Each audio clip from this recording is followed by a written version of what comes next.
दे देना कोई। नमस्कार दोस्तों, स्वागत है आपका कंपाइलर डिजाइन के वीडियो लेक्चर में।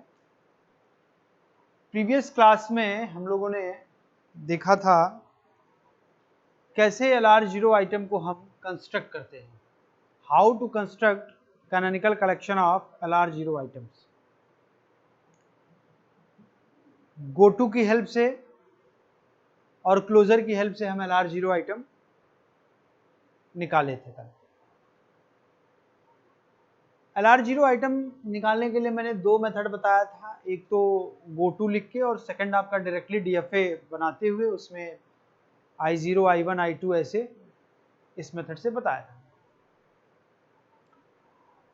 अब नेक्स्ट आज हम देखेंगे कि how to construct LR0 parsing table and SLR parsing table. जैसा कि पहले भी मैं बता चुका हूं कि जितने भी LR पार्सर हैं, सारे LR पार्सर में पार्स ट्री बनाने की एल्गोरिथम सेम है। डिफरेंस कहाँ पे है? डिफरेंस सिर्फ ये है कि सारे एल्गोरिथम में जो पार्सिंग टेबल बनता है वो डिफरेंट मेथड से बनता है। तो अभी हम एक LR0 पार्सिंग टेबल बनाएंगे और हम उस पार्सिंग टेबल के बनाने के पहले हमको जो भी प्रोडक्शन दिया रहेगा उसका DFA बनाना होगा, जो मैंने प्रीवियस क्लास में बताया था। फिर हम उस DFA की हेल्प से हम पार्सिंग टेबल बनाएंगे। तो चलिए देखते हैं एक एग्जांपल की हेल्प से।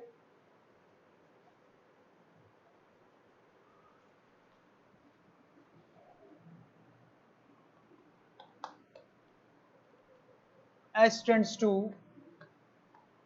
AA, A tends to AA/B। इसके लिए हमको क्या करना है? Construct LR0 parsing table.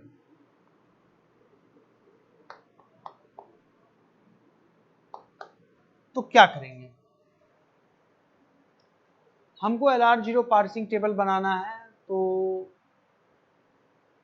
LR0 item हम पहले कंस्ट्रक्ट करेंगे। तो क्या करेंगे? सबसे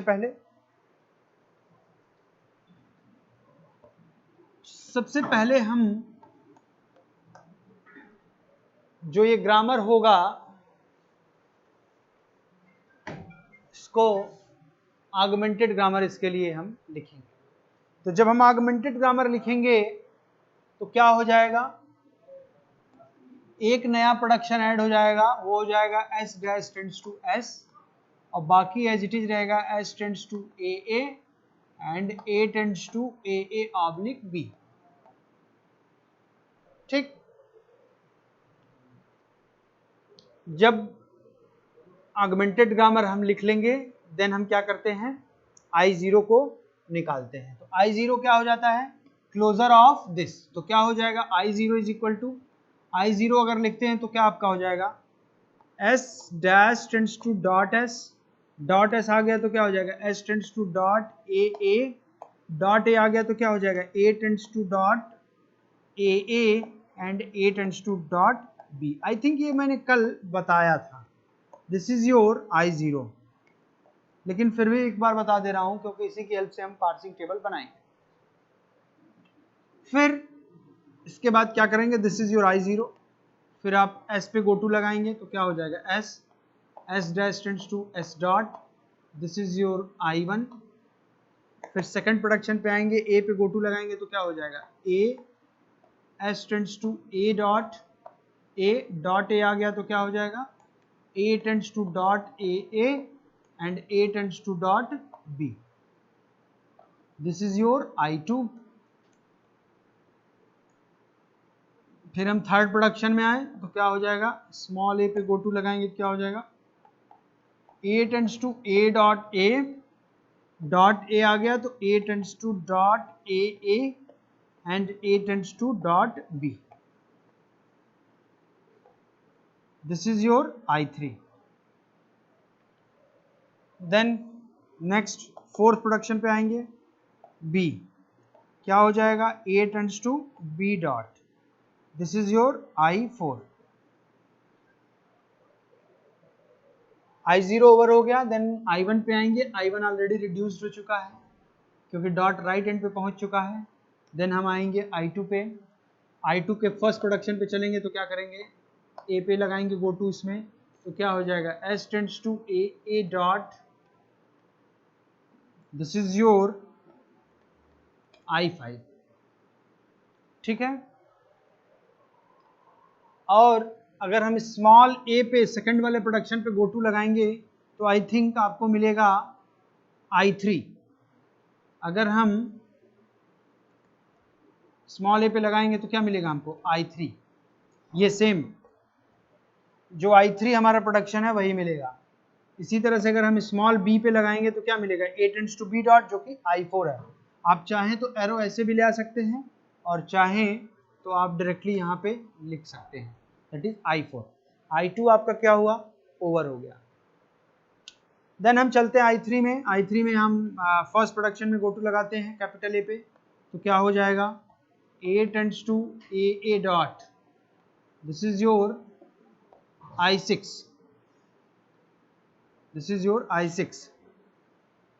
फिर हम स्मॉल a पे जब गो टू लगाएंगे तो हमको क्या मिलेगा, I3 ही मिलेगा। फिर हम नेक्स्ट b पे लगाएंगे तो क्या मिलेगा, I4 मिलेगा। I3 ओवर हो गया। नेक्स्ट हम चले I4 पे डॉट राइट एंड पे ऑलरेडी रिड्यूस्ड फॉर्म में है, I4 ओवर हो गया। फिर I5 में आएंगे, I5 में भी क्या हो गया, डॉट आपका कहाँ पे है, राइट एंड पे है, रिड्यूस्ड फॉर्म में है। फिर I6 में आएंगे, यहाँ पे भी डॉट राइट एंड पे है, रिड्यूस्ड फॉर्म में है। तो हमारा DFA कंप्लीट हो गया, जिसमें टोटल स्टेट्स आए 7, I0, I1, I2, I3, I4, I5 and I6। यहाँ पे हम A देने पे जो हमको प्रोडक्शंस मिल रहे थे वो जो I3 में थे वही थे, इसी वजह से हमने उसको नया स्टेट ना देके डायरेक्टली I3 लिखा। इसी तरह से यहाँ पे I4 किया, इसी तरह से यहाँ पे भी I3 किया और यहाँ पे भी I4 किया। अब हमको इसके लिए LR0 पार्सिंग टेबल अगर कंस्ट्रक्ट करना है तो उसके लिए एक एल्गोरिथम होती है जिसको हम SLR में बताएंगे। यहाँ पे सिंपल बता देता हूँ मैं कि कैसे पार्सिंग टेबल कंस्ट्रक्ट करना है, बहुत सिंपल है। सबसे पहले हम क्या करेंगे,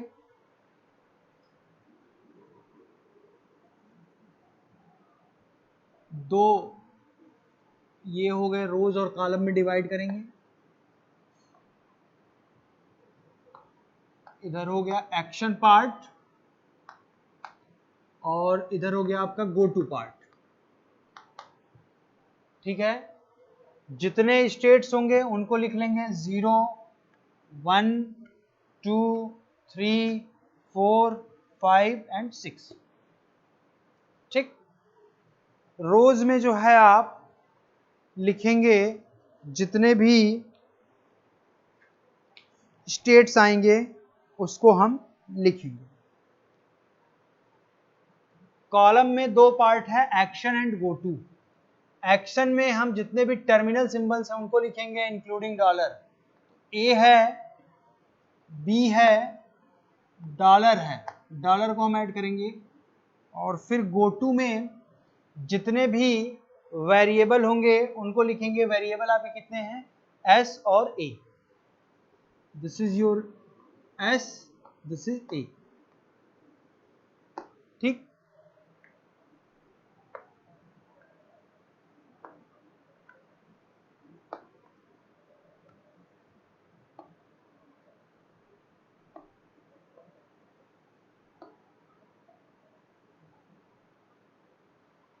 ये हो गया।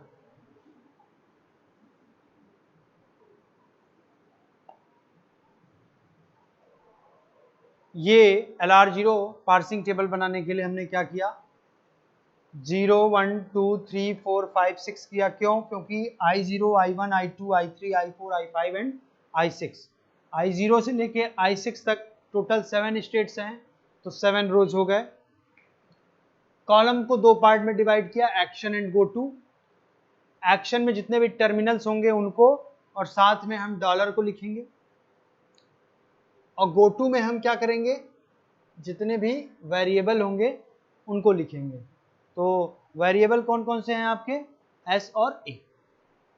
ठीक है, अब देखिए कैसे हम स्टेबल मेंट्री होती है। एक्चुअल में तो इसकी एल्गोरिथम होती है, बट मैं डायरेक्टली बता रहा हूं, एल्गोरिथम भी बताऊंगा। पहले डायरेक्टली देखिए, आपको ज्यादा सिंपल समझ में आएगा। ठीक है, चलिए I0, ये जीरो है, जीरो स्टेट है, तो I0 में आएंगे तो हम देखेंगे कि I0 से कितने गो टू है बाहर। एक ये है एस पे, ए पे, फिर इस ए पे, इस बी पे। तो सबसे पहले क्या करेंगे, यस, ये क्या है, यस पे, यस पे गो टू लगाया, इनपुट दिया है, तो कहां पहुंचे हैं, I1 पे। तो यहां पे चलेंगे, एस कहां पे है, ये है, इसके नीचे I1 पे गए हैं, इसलिए 1 लिख। नेक्स्ट फिर क्या है, ए क्या है आपका वेरिएबल, तो गो टू पार्ट में जाएंगे, ए इनपुट देने पे कहां जा रहे हैं हम, I2 पे जा रहे हैं, तो क्या हो जाएगा, ए के नीचे क्या हो जाएगा, 2। ठीक, फिर आप ए टर्मिनल है, ए इनपुट देने पे क्या मिल रहा है, गो टू ए पे लगाने पे क्या मिल रहा है हमको, I3 मिल रहा है। ठीक है, इस गो टू का मतलब क्या है, ए पे गो टू का मतलब क्या है कि ए के पहले डॉट है और हम उस डॉट को शिफ्ट कर दिए हैं 1 पोजीशन राइट साइड में, शिफ्ट होके क्या हो गया, ए के बाद चला गया। तो हम ए इनपुट पे देने पे कहां पहुंच रहे हैं, I3 पे। तो ये ए इनपुट है, ए के नीचे 3 पे जाएंगे, शिफ्ट ऑपरेशन हो रहा है, तो क्या कर देंगे, S3 कर देंगे। S3 क्यों करेंगे, क्योंकि ए पे गो टू लगा रहे हैं। जब वेरिएबल रहेगा तब नहीं करेंगे, उसमें तब सिंपल 1 2 3 4 लिखेंगे जो स्टेट नंबर होंगे। बट एक्शन पार्ट में शिफ्ट अगर ऑपरेशन हो रहा है तो एस लिखेंगे, और अगर रिड्यूस ऑपरेशन हो रहा है तो आर के साथ लिखेंगे। तो यहां पे देखिए शिफ्ट हो रहा है ए के अबाउट, तो हम और थर्ड स्टेट पे पहुंच रहे हैं, तो क्या हो गया, S3 हो गया। फिर हम आए नेक्स्ट बी देने पे कहां पहुंच रहे हैं, I4 पे। तो बी के नीचे क्या हो जाएगा, यहां पे शिफ्ट ऑपरेशन लगा रहे हैं, तो क्या हो जाएगा, फोर्थ स्टेट पे पहुंच रहे हैं, तो क्या हो जाएगा, S4। तो देखिए I0 में जितने भी बाहर नेक्स्ट स्टेट था, I0 का, I1 था, I2 था, I3 था, I4 था, ये क्या हो गया, ओवर हो गया। अब क्या करेंगे, I1 पे। मैं अभी डायरेक्टली बता रहा हूं, इसका एल्गोरिथम भी होता है कि कैसे हम टेबल बनाएंगे। चलिए I1 पे आइए, I1 पे ये आर्गुमेंटेड वाला ग्रामर है, S dash tends to S dot, जहां पे ऐसा मिलता है वो एक्सेप्ट हो जाता है। तो ऐसा जब भी मिलेगा तो डॉलर के नीचे क्या लिख देंगे, एक्सेप्ट। ठीक, तो ये हमारा I1 ओवर हो गया। चलिए I2 पे आइए, I2 में देखिए 3 है नेक्स्ट स्टेट इसका, एक ये I5 है, एक I3, एक I4 है। तो हम जब ए इनपुट दे रहे हैं, गो टू पार्ट में जाएंगे, तो किस पे जा रहे हैं, I5 पे जा रहे हैं, तो क्या करेंगे, ए इनपुट देने पे 5 पे। ठीक, फिर हम आए स्मॉल ए इनपुट देने पे I3 पे जा रहे हैं, ए ये है, यहाँ पे क्या हो गया, शिफ्ट ऑपरेशन हो रहा है ए पे, तो क्या हो जाएगा, S3 हो गया। इसी तरह से जब हम बी दे रहे हैं,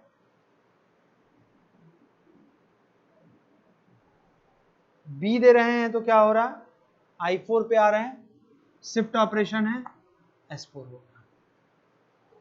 I2 भी ओवर हो गया। चलिए I3 पे आइए,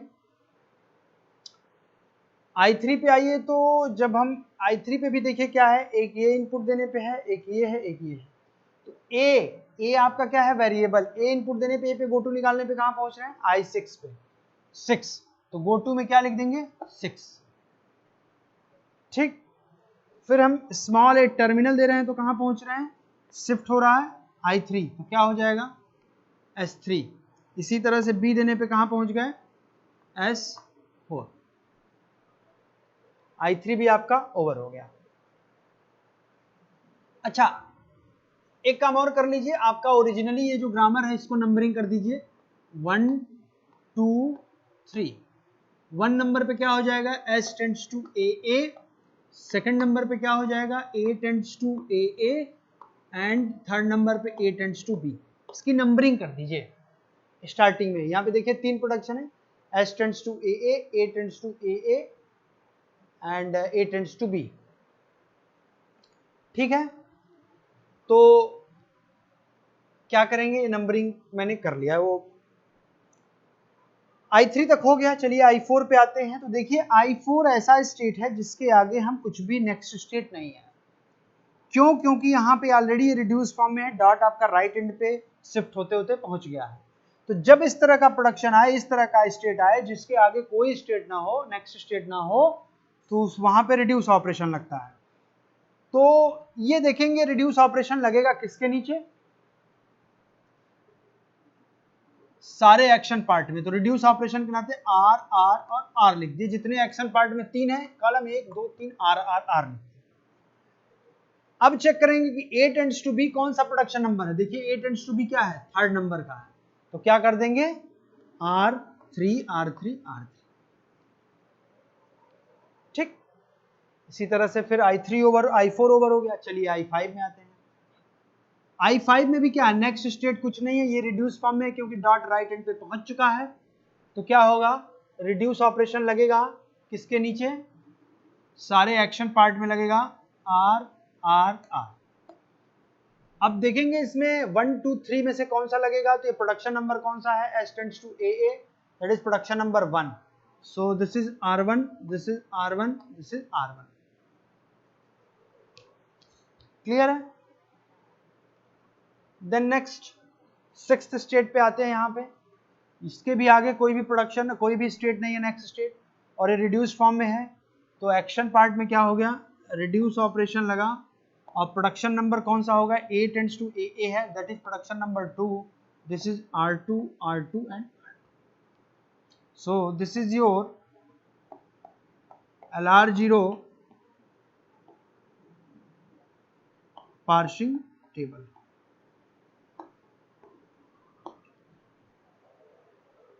क्लियर।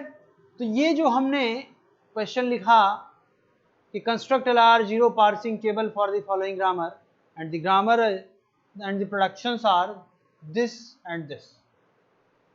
सबसे पहले हमने क्या किया, जो प्रोडक्शन दिए गए हैं, जो ग्रामर लिखे गए हैं, उनके लिए आगमेंटेड ग्रामर लिखते हैं, और देन आगमेंटेड ग्रामर लिखने के बाद हम I0 निकालते हैं with the help of closure and go to closure, और फिर I0 निकालने के बाद फिर हम ये DFA कंस्ट्रक्ट करते हैं, और फिर इस DFA की हेल्प से ये हम LR0 पार्सिंग टेबल बनाते हैं। इस पार्सिंग टेबल को बनाने के लिए एल्गोरिथम भी होता है, बट मैंने डायरेक्टली बताया है बिना एल्गोरिथम के। थोड़ा एल्गोरिथम से आप देखेंगे तो चीजें शायद थोड़ा समझने में प्रॉब्लम आ सकती है, इस वजह से मैंने डायरेक्टली बता दिया। SLR में बताऊंगा, SLR में बहुत थोड़ा सा डिफरेंस है। ये SLR जब हम पढ़ाएंगे तो ये भी पार्ट सेम है, टेबल में भी shift operation go to same है, एक्शन में शिफ्ट ऑपरेशन भी सेम होगा, बस रिड्यूस ऑपरेशन की एंट्री में चेंजिंग आएगी जब हम SLR पढ़ेंगे। ऐसा क्यों होता है, क्योंकि कभी कभी क्या होता है कि ग्रामर में किसी एक पर्टिकुलर, ये जो टेबल है इसके पर्टिकुलर ब्लॉक में मल्टीपल एंट्री आ सकती है, चाहे वो एक शिफ्ट और एक रिड्यूस हो रहा हो या दोनों रिड्यूस हो रहा हो, उसको हम देखेंगे आगे। तो वो प्रॉब्लम आती है जिसको रिमूव करने के लिए SLR1 पार्सिंग टेबल को हम कंस्ट्रक्ट करते हैं, उसको हम देखेंगे नेक्स्ट उसमें। तो ये आपका टेबल आई थिंक क्लियर हो गया होगा।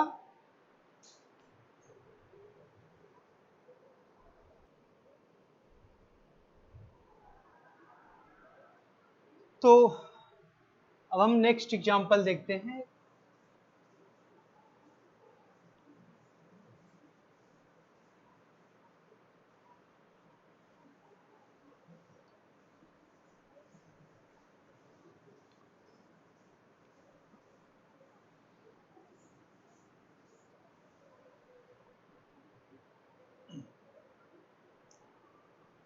नेक्स्ट क्वेश्चन देखते हैं। कोई प्रोडक्शन दिया गया है, E tends to T plus E oblique T and T tends to ID, and क्या करना है इसको, check whether the following grammar is LR0 or not। हमको चेक करना है कि ये ग्रामर LR0 है या नहीं है। तो जैसे हम टॉप डाउन पार्सिंग में पढ़े थे, कोई भी ग्रामर दिया हो LL1 पार्सिंग में पढ़े थे और पूछा जाता था कि ग्रामर LL1 है या नहीं है, तो हम वहां पे क्या करते थे, वहां पे हम सिंपली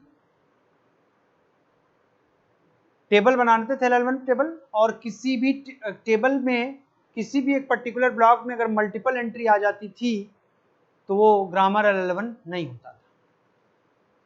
इसी तरह से हम यहाँ पे भी इस ग्रामर का LR0 पार्स टेबल बनाएंगे, और उस पार्सिंग टेबल में, जैसे मैंने अभी प्रीवियस क्वेश्चन बनाया था, और अगर उस पार्सिंग टेबल में किसी एक पर्टिकुलर ब्लॉक में मल्टीपल एंट्री आ जाती है तो वो ग्रामर आपका LR0 नहीं।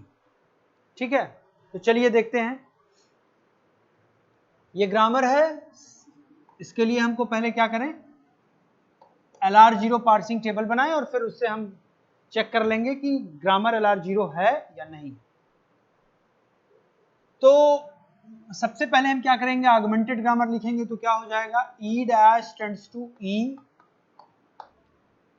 और उसके बाद क्या हो जाएगा, E tends to T plus E, E tends to T and T tends to ID।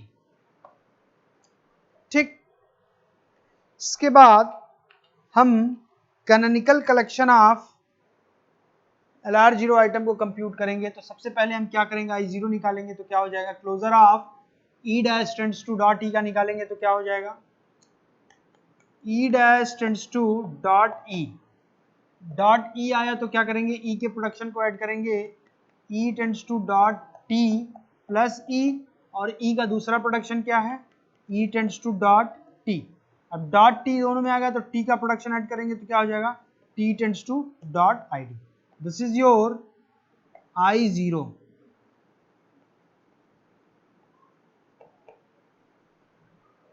ठीक, इसके बाद क्या करेंगे हम, बस वही सिमिलरली गो टू निकालेंगे कैपिटल E पे, तो क्या हो जाएगा, E dash tends to E dot, E पे लगाया गो टू, ये हमको मिला क्या, I1।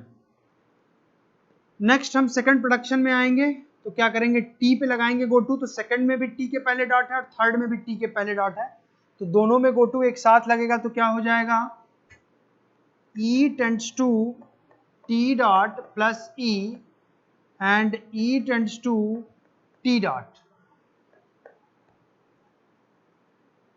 This is your state number 2। फिर हम ID पे लगाएंगे गो टू, तो क्या हो जाएगा, T tends to ID dot. This is your I3। ठीक, I0 ओवर हो गया, I1 ऑलरेडी रिड्यूस्ड है। I2 पे आते हैं, और I2 के फर्स्ट प्रोडक्शन पे अगर हम निकालते हैं, प्लस पे अगर लगाते हैं गो टू प्लस पे, तो क्या मिलेगा, प्लस पे हम गो टू लगाएंगे तो हमको मिलेगा E tends to T plus dot E, dot E हुआ तो क्या हो गया, E का प्रोडक्शन ऐड करेंगे तो क्या होगा, E का प्रोडक्शन कौन कौन सा है, दो प्रोडक्शन है, E tends to dot T plus E and E tends to dot T। अब डॉट T आया तो क्या हो गया, T का प्रोडक्शन ऐड करेंगे तो क्या हो जाएगा, T tends to dot ID। This is your I4। ठीक, फर्स्ट प्रोडक्शन लगाया, सेकंड प्रोडक्शन देखिए ऑलरेडी रिड्यूस फॉर्म में है, ऑलरेडी डॉट राइट एंड पे पहुंच चुका है, तो उसमें हमको कुछ भी नहीं करना। I3 में आएंगे तो ये भी ID डॉट हो चुका है, रिड्यूस हो चुका है, तो इसमें भी हमको कुछ नहीं करना है, चीजें हो चुकी है। I3 हो गया, अब I4 में आते हैं, चलिए I4 में लगाते हैं फर्स्ट प्रोडक्शन पे, तो क्या हो जाएगा, फर्स्ट प्रोडक्शन नीचे की तरफ हम करते हैं, E पे लगाएंगे तो क्या हो जाएगा, E tends to T plus E dot. This is your state number 5। ठीक है, फिर हम T पे अगर लगाते हैं तो यहां पे भी लगेगा और यहां पे भी लगेगा, तो E tends to T dot plus E and E tends to T dot मिलेगा। आई थिंक ये मिलेगा हमको I2। तो अगर हम प्लस पे लगाते हैं, तो क्या मिलेगा हमको, सॉरी टी पे लगाते हैं गो टू, तो क्या मिलेगा हमको I2 मिल जाएगा। और अगर ID पे लगाते हैं तो हमको क्या मिल जाएगा, I3 मिल जाएगा। ID पे गो टू लगाएंगे तो क्या मिल जाएगा, I3। I4 ओवर हो गया। फिर हम I5 पे आएंगे। I5 आपका ऑलरेडी रिड्यूस फॉर्म में है, डॉट राइट एंड पे है, कोई प्रॉब्लम नहीं। फिर हम नेक्स्ट आगे देखते हैं। I4 ओवर हो गया, I5 भी ओवर हो गया। अब नेक्स्ट कोई नया स्टेट नहीं। चलिए हम टेबल बनाते हैं। टेबल बनाएंगे, क्या करेंगे,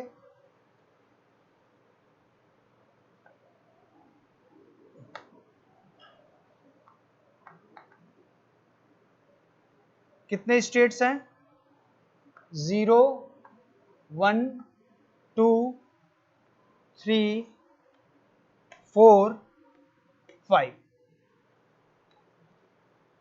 ठीक है। 0 1 2 3 4 एंड 5।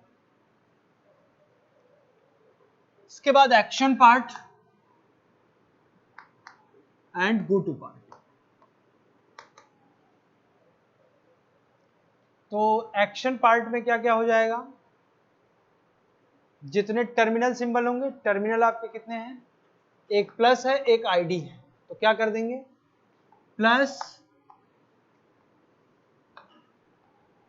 उसके बाद ID और एक डॉलर लिख देंगे।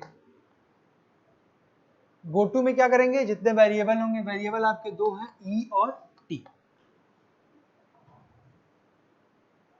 क्या किया हमने टेबल बनाने में, जितने स्टेट्स हैं उतने रोज में कर लिया, 0 1 2 3 4 5। कॉलम दो पार्ट में डिवाइड हुआ, एक्शन और गो टू। एक्शन में फिर क्या लिखते हैं हम, जितने भी आपके टर्मिनल सिंबल हो इंक्लूडिंग डॉलर, और गो टू में जितने भी आपके वेरिएबल होंगे हमको लिखते हैं, ठीक है। इसके बाद फिर क्या करेंगे, टेबल में हम एंट्री स्टार्ट करते हैं। चलिए पहला स्टेट आपका क्या है, 0। I0 में चलते हैं। इसका नेक्स्ट स्टेट एक ये है I1, एक I2 है, एक I3 है। चलिए I1 को देखते हैं। E आपका वेरिएबल है, E इनपुट देने पे हम कहाँ जा रहे हैं, I1 पे, मतलब 1 पे, ठीक। गो टू पार्ट में E के नीचे गए और हम 1 लिख दिए। इसी तरह से हम T में चले। नेक्स्ट आपका I2 पे पहुंचे, T इनपुट देने पे, तो T के नीचे क्या हो गया आपका I2 मतलब 2, ठीक। फिर हम नेक्स्ट ID इनपुट देने के बाद हम कहां पहुंचे, I3 पे। ID पे हम गोटू लगा रहे हैं। ID आपका टर्मिनल सिंबल है, तो टर्मिनल पे जब भी हम गोटू लगा हुआ तो शिफ्ट ऑपरेशन होगा। तो किस स्टेट पे पहुंच रहे हैं, I3 पे। ID के नीचे क्या हो जाएगा, S3। I0 के 3 नेक्स्ट स्टेट थे, तीनों ओवर हो गए। अब नेक्स्ट आते हैं I1 पे। I1 पे आएंगे तो क्या होगा आपका, E dash tends to E dot है आपका, एक्सेप्ट वाली कंडीशन बनेगी। डॉलर के नीचे आप क्या लिख देंगे,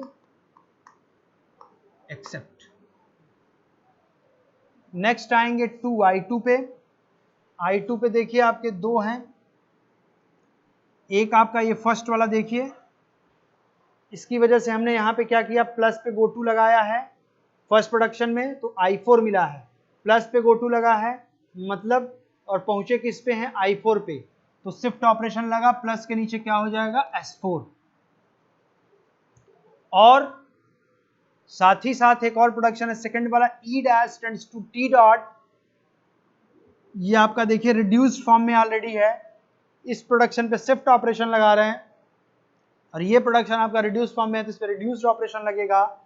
तो इसकी वजह से क्या हो जाएगा, अच्छा मैंने एक चीज छूट गई, नंबरिंग नहीं करी प्रोडक्शन की। E tends to T plus E number 1, number 2 क्या हो गया, E tends to T and number 3 क्या हो जाएगा, T टेंड्स टू ID। ये 3 प्रोडक्शन है, ठीक है। तो E tends to T dot, ये आपका रिड्यूस फॉर्म में है ये वाला प्रोडक्शन। तो इसकी वजह से क्या हो जाएगा, एक्शन पार्ट में क्या हो जाएगा, R R R। अब इसके नीचे सफिक्स क्या होगा, ये प्रोडक्शन नंबर कौन सा है, E टेंड्स टू T है, this is production number 2, so this is R2 R2 R2, ठीक। इसी तरह से हम फिर थर्ड स्टेट पे चलेंगे, ये आपका थर्ड स्टेट है, T टेंड्स टू ID है, ये आपका रिड्यूस्ड है, तो क्या हो जाएगा, रिड्यूस ऑपरेशन लगेगा एक्शन पार्ट में R R R, और T टेंड्स टू ID आपका प्रोडक्शन नंबर कौन सा है, 3 है, तो क्या हो जाएगा R3 R3 and R3। Third over हो गया। चलिए फोर्थ पे आते हैं। फोर्थ पे देखिए आप, सबसे पहले क्या किए हैं, ई पे लगाए हैं, ये ई पे लगाया तो कहां पे हम पहुंचे, ई पे गोटू लगाए हैं तो कहां पहुंचे, I5 पे, 5 पे पहुंचे, तो दिस इज ई के नीचे क्या कर देंगे 5। इसी तरह से फिर हम क्या करेंगे, प्लस पे गोटू लगा है तो क्या होगा, अच्छा इसमें देखो कहीं भी रिड्यूस नहीं है, सब में शिफ्ट ही कराना है। I2 में क्या था, एक में शिफ्ट ऑपरेशन रहा था, एक ऑलरेडी रिड्यूस था, इसीलिए यहाँ पे यहाँ पे कॉन्फ्लिक्ट आ रहा है। अभी चेक करते हैं, देखते हैं। प्लस पे लगाया तो कहां पहुंचे, I2 पे, मतलब प्लस पे जब हम शिफ्ट ऑपरेशन लगेगा क्या हो जाएगा, I2 पे पहुंच रहे हैं तो S2 हो जाएगा। ID पे लगा रहे हैं तो I3 पे पहुंच रहे हैं तो ID के नीचे क्या हो जाएगा, S3, शिफ्ट ऑपरेशन इसलिए S3। I4 भी ओवर हो गया। चलिए I5 पे आते हैं। I5 में क्या है आपका, रिड्यूस फॉर्म में है, ये ऑलरेडी रिड्यूस फॉर्म में है, तो एक्शन पार्ट में क्या हो जाएगा, R R R, और ये प्रोडक्शन नंबर क्या है, E tends to T plus E, that is production, this is production number 1, so this is 1 1 1, ठीक। ये हमारा कंप्लीटली क्या बन गया, कंप्लीट LR0 पार्सिंग टेबल बन तो गया। पूछा क्या गया था, क्वेश्चन में चेक करना है कि ये ग्रामर LR0 है कि नहीं है, तो हमने क्या किया, LR0 पार्सिंग टेबल बनाया। अब देखिए टेबल तो मैंने बनाया, लेकिन एक ये ब्लॉक है टेबल में, ये जहां पे दोनों एंट्री आ रही है, शिफ्ट S4 भी आ रहा है और R2 भी आ रहा है, मतलब शिफ्ट ऑपरेशन भी हो रहा है और रिड्यूस ऑपरेशन भी हो रहा है। तो जैसा कि मैंने पहले ही बताया था कि अगर किसी भी टेबल, किसी भी पर्टिकुलर ब्लॉक में, टेबल के किसी भी पर्टिकुलर ब्लॉक में अगर मोर देन 1 एंट्री आती है, जैसे हमने LR0 पार्सिंग टेबल बनाया, टेबल में इस ब्लॉक में 2 एंट्री आया, शिफ्ट का भी S4, रिड्यूस का R2, तो यहां क्या हो गया, इस तरह की जब सिचुएशन आती है तो इसको बोलते हैं कॉन्फ्लिक्ट हो गया, मतलब मोर देन 1 एंट्री हो गई। तो जब कॉन्फ्लिक्ट हो जाता है तो ये ग्रामर क्या होगा, इसकी वजह से LR0 नहीं होगा। अगर यहाँ पे कॉन्फ्लिक्ट नहीं होता, जैसे प्रीवियस क्वेश्चन में बताया था मैंने कि LR0 पार्सिंग टेबल में कहीं भी मल्टीपल एंट्री नहीं आई थी, तो जब टेबल में मल्टीपल एंट्री नहीं आएगी तो LR0 ग्रामर होगा। बट यहाँ पे क्या है कि दो एंट्री है, शिफ्ट की भी और रिड्यूस की भी है, तो यहाँ पे क्या हो गया, कॉन्फ्लिक्ट हो गया, एक ही एंट्री रह सकती है, या तो ये या तो ये, तो यहाँ पे क्या है, कॉन्फ्लिक्ट है, तो यहाँ पे शिफ्ट ऑपरेशन और रिड्यूस ऑपरेशन दोनों है, तो यहाँ पे क्या हो गया, इसको बोलेंगे SR कॉन्फ्लिक्ट। कभी कभी क्या होता है, यहां तो शिफ्ट और एक रिड्यूस है, कभी कभी क्या होता है कि दोनों एंट्री रिड्यूस की हो जाती है। अगर दोनों एंट्री रिड्यूस की होगी तो रिड्यूस कॉन्फ्लिक्ट होगा। यहां पे क्या है, शिफ्ट मतलब S और R है तो शिफ्ट रिड्यूस कॉन्फ्लिक्ट होगा, मतलब SR कॉन्फ्लिक्ट, और अगर दोनों रिड्यूस है तो RR कॉन्फ्लिक्ट होगा। शिफ्ट कॉन्फ्लिक्ट नहीं होता है, पॉसिबल ही नहीं है, आप चेक कर सकते हैं, जो 2 शिफ्ट होंगे वो 2 स्टेट में चले जाएंगे, तो शिफ्ट कॉन्फ्लिक्ट आपका पॉसिबल नहीं होता है। तो कभी कभी आपसे पूछ देता है कि check whether the following grammar is LR0 और नॉट, और साथ ही साथ ये भी ऐड कर सकता है if it is not LR0 grammar justified, बताइए रीजन क्यों LR 0 नहीं है। तो आपको ये रीजन देना पड़ेगा कि यहाँ पे स्टेट नंबर 2 में एक्शन पार्ट के प्लस के नीचे यहाँ पे शिफ्ट और रिड्यूस कॉन्फ्लिक्ट हो रहा है, जिसको SR कॉन्फ्लिक्ट कहते हैं। इस कॉन्फ्लिक्ट के होने की वजह से ये grammar, the given grammar is not LR 0 grammar. ठीक है, तो ये कॉन्फ्लिक्ट आया, तो इस कॉन्फ्लिक्ट को रिमूव करने के लिए LR 0 आइटम में ही हम नेक्स्ट एक आपका पार्सिंग टेक्निक है, वो है आपका SLR पार्सिंग। ठीक है, इसको हम नेक्स्ट क्लास में देखेंगे, इस प्रॉब्लम को कैसे रिमूव किया गया। ठीक है, हो सकता है कि रिमूव हो भी जाए, हो सकता है ना भी रिमूव हो, वो हम नेक्स्ट क्लास में जब देखेंगे। तो LR 0 पार्सिंग को आज हम लोगों ने देखा कि कैसे, नेक्स्ट प्रीवियस क्लास में हमने देखा था कैसे LR 0 आइटम कैसे कंस्ट्रक्ट करते हैं, और आज हमने देखा कि उस LR 0 आइटम से हम कैसे LR 0 पार्सिंग टेबल को कंस्ट्रक्ट करते हैं, और उस टेबल को कंस्ट्रक्ट करने के बाद, बनाने के बाद हम कैसे चेक करते हैं कि ग्रामर आपका LR 0 है या नहीं है। उसी तरह से चेक करते हैं जैसे हम टॉप डाउन पार्सिंग में LL1 ग्रामर चेक करते थे, टेबल बनाते थे, टेबल में अगर मल्टीपल एंट्री आती थी तो LL1 ग्रामर नहीं होता था। सिमिलरली यहाँ पे भी है, टेबल बनाया, 2 एंट्री आई, कॉन्फ्लिक्ट हुआ, शिफ्ट और रिड्यूस कॉन्फ्लिक्ट हो गया, तो आपका LR 0 ग्रामर नहीं हुआ। अच्छा, एक बात और, ये जितने कॉन्फ्लिक्ट हैं, ये कॉन्फ्लिक्ट है ना, तो इसको हम इनएडिक्वेट स्टेट्स भी बोलते हैं। इसके हम क्वेश्चन आगे कराएंगे। अगर पूछा जाए compute how many inadequate states are present in this table, तो आपका एक स्टेट है, सेकंड स्टेट में देखिए कॉन्फ्लिक्ट आ रहा, किसी और भी स्टेट में अगर कॉन्फ्लिक्ट आता, सपोज यहाँ पे एक और कोई कॉन्फ्लिक्ट आता, तो 2 स्टेट हो जाते इनएडिक्वेट स्टेट, एक 2 एक 5, बट यहाँ पे सिर्फ और सिर्फ एक ही इनएडिक्वेट स्टेट है। इस पे हम क्वेश्चन देखेंगे आगे के वीडियोस में, आगे के लेक्चर्स में हम इसको देखेंगे। आज के लेक्चर में इतना ही, थैंक यू।